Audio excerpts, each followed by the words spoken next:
उपकार बहुत है भगवन किन शब्दों में गाए, इस पंचम आरे में तुम जैसे माली पाए। चरणों के हम दास हैं, तुम ही जीवन आधारा, जिन शासन सिनगारा गुरु जयमल हमारा, गुरु जयमल हमारा। संघर्षों को झेला कर संयम आपने धारा, मारवाड़ की भूमि पर में आया कोहिनूर प्यारा। धन्य धन्य हो गए सभी जन, धन्य भाग्य हमारा, जिन शासन सिनगारा गुरु जयमल हमारा, गुरु जयमल हमारा। आपकी दिव्य नजर ने सही दिशा दिखलाई, छोटी सी ये धरा है इस पर मेहर कराई। धर्म पथ पर सदा चलेंगे यह संकल्प हमारा, जिन शासन सिनगारा गुरु जयमल हमारा, गुरु जयमल हमारा। रोम रोम में बसा हमारे हम सबका जीवन सहारा, जिन शासन सिनगारा गुरु जयमल हमारा, गुरु जयमल हमारा। राग देश के विजेता मोक्ष मार्ग के प्रतिपादक चरम तीर्थंकर श्रीमद भगवान महावीर स्वामी के चरणों में कोटि कोटि वंदन करते हुए एक भवावतारी चर्चा चक्रवर्ती भीष्म प्रतिज्ञाधारी अखंड बाल ब्रह्मचारी आचार्य सम्राट पूज्य श्री जयमल जी महाराज साहब के चरणों में कोटि कोटि वंदन करते हुए उन्हीं के 11वें पट्टीधर आचार्य सम्राट पूज्य श्री शुभचंद्र जी महाराज साहब के चरणों में कोटि कोटि वंदन। जय गच्छाधिपति व्याख्यान वाचस्पति उग्र विहारी वचन सिद्ध साधक 12वें पट्टीधर आचार्य प्रश्री पार्श्वचंद्र जी महाराज साहब, घोर तपस्वी उपाध्याय प्रश्री दुमन चंद्र जी महाराज साहब, मेरे नंदास्ता के आयाम मम जीवन उद्धारक परम पूज्य गुरुदेव डॉक्टर श्री पदम चंद्र जी महाराज साहब के चरणों में कोटि कोटि वंदन करते हुए सभी गुरु भगवंतों के चरणों में वंदन करते हैं। गुरुदेव श्री की आज्ञा से आत्मबंधु अनंत अनंत ज्ञानी सर्वज्ञ सर्वदर्शी तीर्थंकर प्रभु महावीर स्वामी, जिन्होंने संसार के भव्य प्राणियों को जिनवाने के माध्यम से मुक्ति का मार्ग बताया, किस तरह से कर्मों से मुक्त होना। आत्मबंधुओं, आप सबको विदित है, आप सबको पता है, अनेकों बार सुना है। सम्यक ज्ञान, सम्यक दर्शन, सम्यक चरित्र और सम्यक तप के माध्यम से मोक्ष की प्राप्ति हो सकती है। ये मार्ग है मोक्ष का। ज्ञानी जन कहते हैं कि जब तक जन्म, जरा और मृत्यु ये तीनों चीजें जीव के साथ, आत्मा के साथ रहेंगे, तब तक बाह्य और आभ्यंतर साधन सदा ही रहते हैं। बाह्य साधन के रूप में ये शरीर माना गया है और आभ्यंतर साधन के रूप में मन को माना गया है। बाह्य साधन और आभ्यंतर साधन, इन दोनों साधनों से हमको मुक्त होकर के साधन के माध्यम से साधना तक पहुंचना है और साधना से आगे चल करके साध्य यानी मोक्ष की मंजिल को प्राप्त करना है। आत्मबंधु, इस साधन की शुद्धि के लिए भी हमको ध्यान रखना है। ज्ञानी जन ने कहा जैन धर्म में तपस्या का बहुत बड़ा महत्व है। किसका महत्व है? जोर से बोल तो दीजिए। तपस्या का बड़ा महत्व है, क्योंकि निर्जरा का हेतु है बंधुओं, तपस्या, बहुत सारे तपस्यार्थियों ने इस चतुर्मास के दौरान बहुत तपस्या की कर्मों की निर्जरा के लिए। ज्ञानी जन ने कहा कि तपस्या के माध्यम से जो ये बाह्य साधन है शरीर, इस शरीर को भी क्या बना देता है, स्वस्थ बना देता है, इस शरीर को संतुलित बना देता है, बॉडी को बैलेंस कर देता है। और स्वाध्याय आदि जो अभ्यंतर तप है, इस अभ्यंतर तप के माध्यम से मन को भी नियंत्रित कर देता है। एक बार जब आचार्य श्री काशीचंद्र जी महाराज साहब ने मेरे को कहा था कि जीत अभिनंदन ग्रंथ पढ़ देना, आचार्य श्री जीतमल जी महाराज साहब ने उसके अंदर एक बात कही है और उस किताब के अंदर मैंने पढ़ा था कि अगर मन को नियंत्रण करना है तो सबसे सरल उपाय है स्वाध्याय। क्या है? केवल किताबें पढ़ना या शब्दों को पढ़ना स्वाध्याय है। आत्मबंधुओं, प्रभु महावीर स्वामी कहते हैं कि स्व का अध्ययन करना। पूज्य गुरुदेव डॉक्टर श्री पदम चंद्र जी महाराज साहब कहते हैं कि जैन अनुप्रहार ध्यान साधना एक ऐसी साधना पद्धति है जिसके माध्यम से साधक आभ्यंतर तप की ओर आगे बढ़ सके और स्व का अध्ययन कर सके, सोल रियलाइजेशन तक पहुंच सके।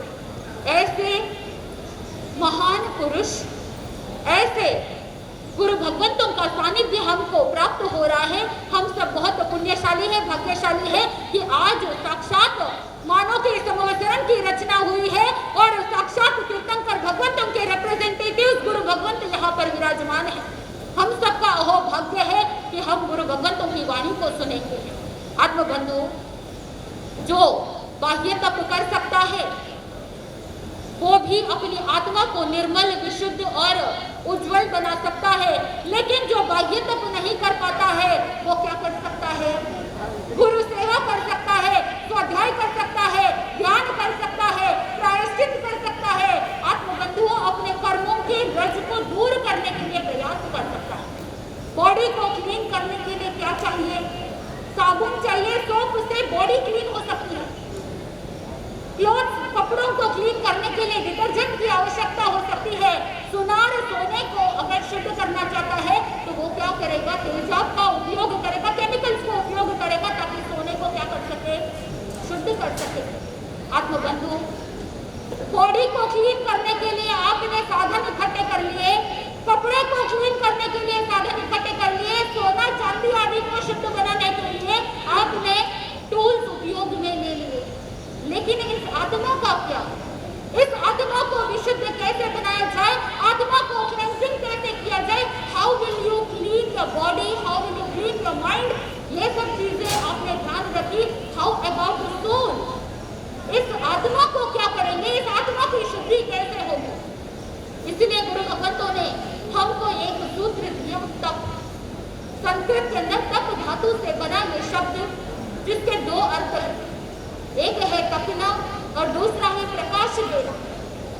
आत्मबंधु, जिस तरह से अग्नि में सोना तप करके विशुद्ध बन जाता है, ठीक उसी प्रकार तपस्या के माध्यम से आत्मा भी क्या बन जाती है? शुद्ध बन जाती है। और साथ में ये भी कह दिया, तप का एक और कार्य है, एक और फंक्शन है प्रकाश देना। जब साधक तपस्या करता है तो आत्मा को प्रकाशित कैसे करता है? ज्ञानी जन कहते हैं कि जब कोई साधक तपस्या करता है, अनशन आदि बाह्य तप करता है या स्वाध्याय आदि आभ्यंतर तप करता है, उस समय हमारे बॉडी के अंदर एनर्जी जागृत हो जाती है, तेजस शरीर जागृत हो जाता है और उसी एनर्जी के माध्यम से साधक सम्यक तप के साथ साथ सम्यक ज्ञान की ओर भी चला जाता है और सम्यक ज्ञान से आत्मा प्रकाशित बन जाती है।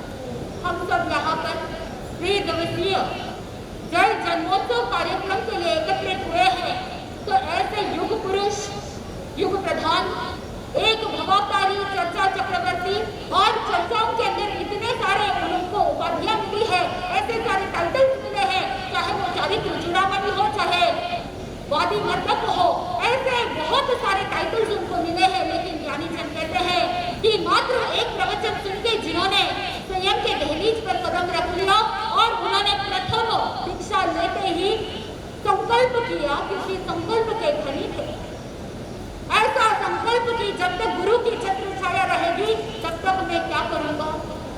एकांतर की तपस्या करूं।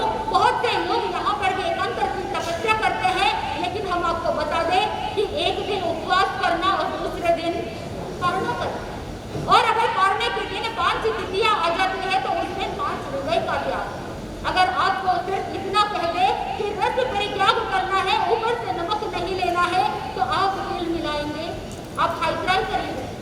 लेकिन ऐसे महापुरुष जिन्होंने संकल्प किया दीक्षा लेते ही कि 16 वर्ष तक एकांतर की तपस्या करना, जिनका जीवन सम्यक ज्ञान, सम्यक दर्शन, सम्यक चरित्र और सम्यक तप की ओर आगे बढ़ा और एक भवावतारी बन गए।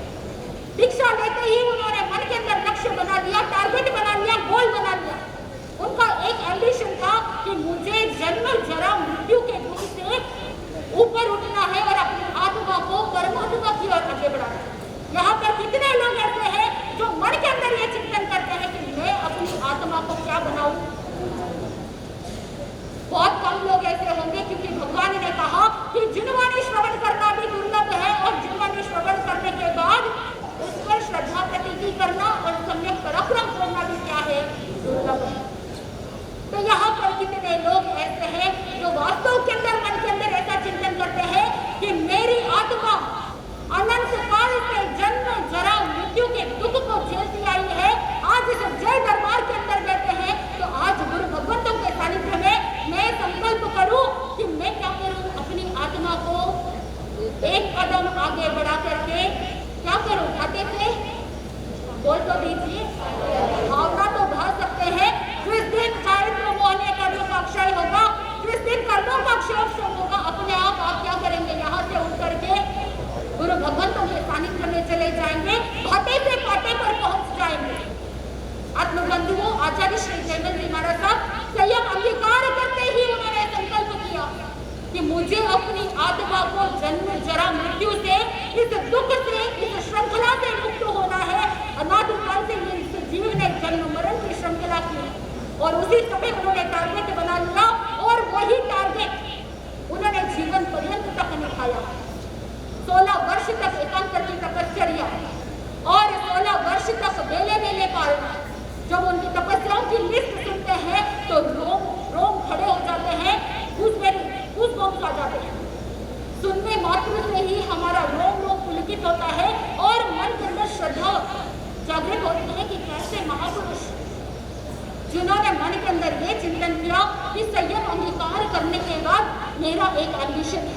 आपकी लाइफ का पर्पस क्या है? आपकी लाइफ का एम्बिशन क्या है?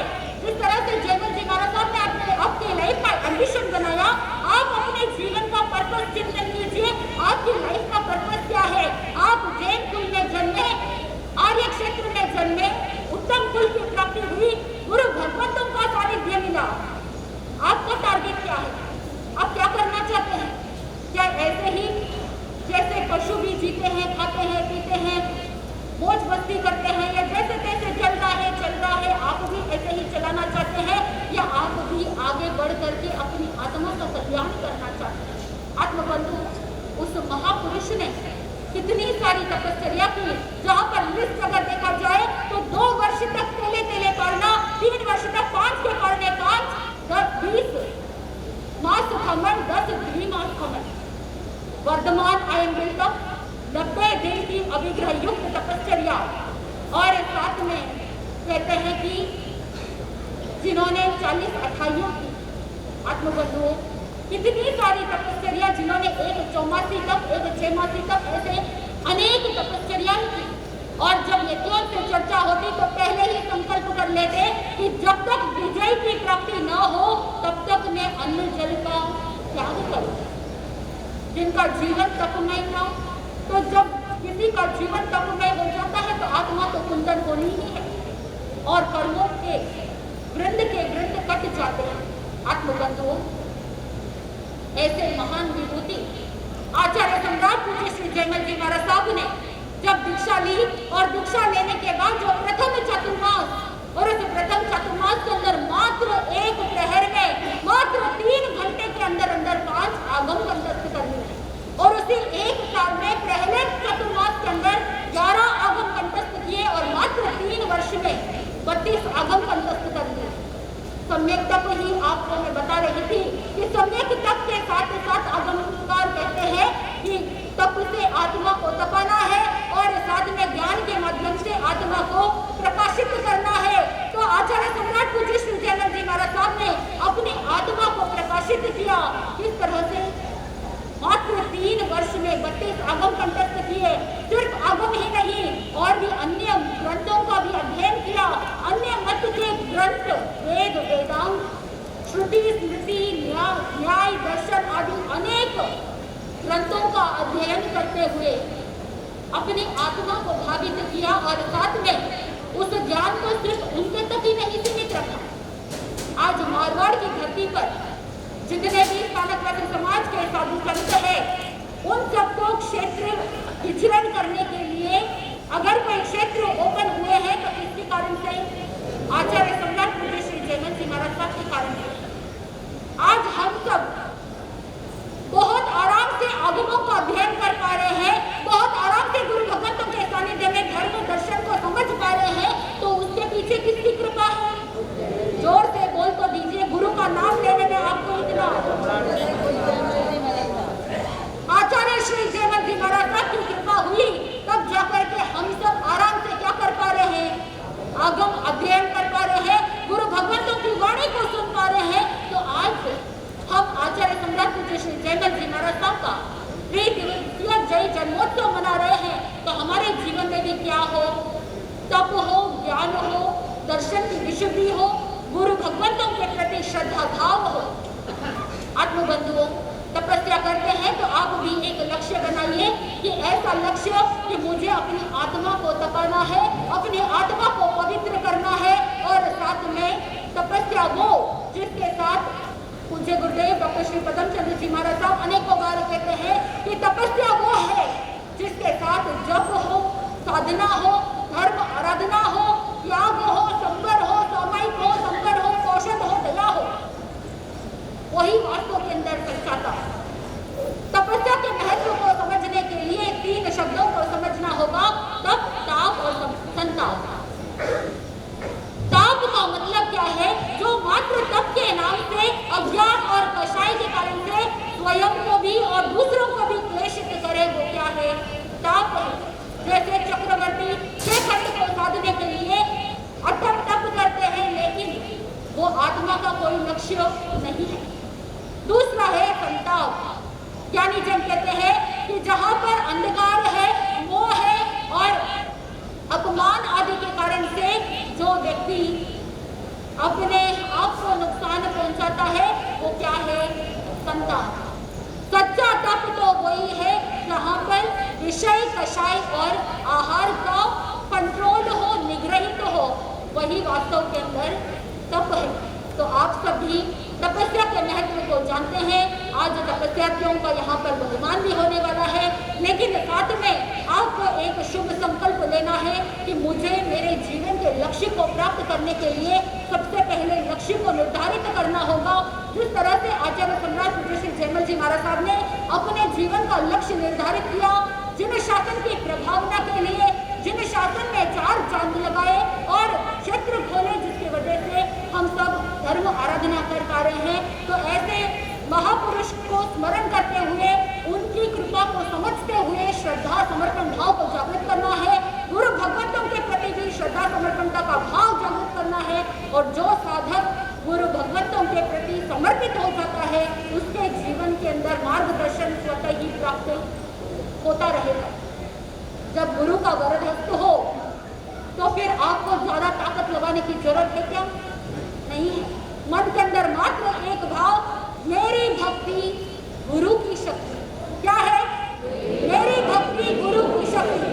अगर मेरी भक्ति के अंदर सामर्थ्य है तो गुरु की शक्ति अपने आप काम करेगी, गुरु का वरद हस्त आपको प्राप्त हो जाएगा, गुरु की कृपा भी प्राप्त हो जाएगी। उसके लिए चाहिए आत्मा में पवित्रता, गुरु के प्रति श्रद्धा समर्पणता का भाव।